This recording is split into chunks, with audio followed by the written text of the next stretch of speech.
Welcome back to History on the Move. Now last week we got a window into the intricate and the noble history of the Daniel Adamson, and this week we are going to see the work that was made possible by the Lottery Heritage Fund. The Manchester Ship Canal Company agreed not to send the Danny to the scrapyard, but instead sell the tug to Dancross for a nominal £1. The avalanche of interest in the campaign from heritage lovers led to the formation of the Daniel Adamson Preservation Society in February 2004, at a hastily arranged meeting where Dan informed the enthusiasts of his plan for the society to take on the vessel's restoration.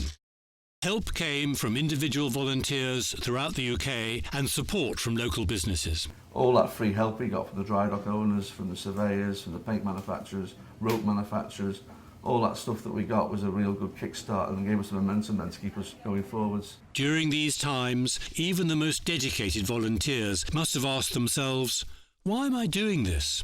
There was something we wanted to achieve, so that was the only way to achieve it, coming down here, getting stuck in, doing what needed to be done, and then progressing from there. If you hadn't saved it, it'd have been razor blades years ago. It's as simple as that. It's not just for us, we say it's an important part of our maritime industries, this, isn't it? And unfortunately, not a lot of that gets preserved. Our main duct is coming back to life. We all are. A decade's devotion to the cause paid off. A second Heritage Lottery Fund application was approved and £3.8 million was awarded to the project. Finally, the day arrives for Danny to cast off from Albert Dock in Liverpool and make the momentous voyage across the Mersey to complete her restoration. Scores of volunteers turn out to witness this memorable sight, including former Mersey pilot Stuart Wood. On February the 12th of this year, when the Heritage Lottery Fund allocated the huge grant for the tug, we thought it was the first day of the rest of the life of the Daniel Adamson. Actually, we move forward to today, 8th of May, and this is the first day of the rest of the life of the Daniel Adamson. The typical Mersey weather can't dampen spirits as the lines are cleared for the trip across to the Birkenhead shipyard. Equally hardy well-wishers brave the elements to see them off. Wipe them trees away, look. He's coming back. Hey.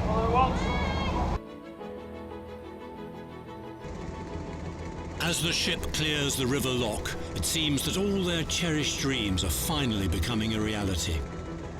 Meantime, away from the shipyard, MPE's master craftsman Alan Davidson describes the challenge of recreating the ship's wheelhouse from scratch and restoring the Art Deco saloon. Some of the doors we managed to save the teak ones, but the ones we had to remake, which are Iroko ones, which there was about 3 or 4 doors we made, and I made them to the specification here. Like these days, I think it'd all be like, printed like off a computer, but it would all be in handwritten. I think it may be like all based on a very old drawing.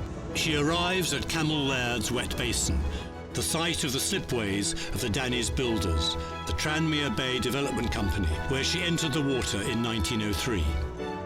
Now, the heavy engineering restoration can begin in earnest. Tune in next week as we get to meet some of the amazing people behind the Danny's restorations.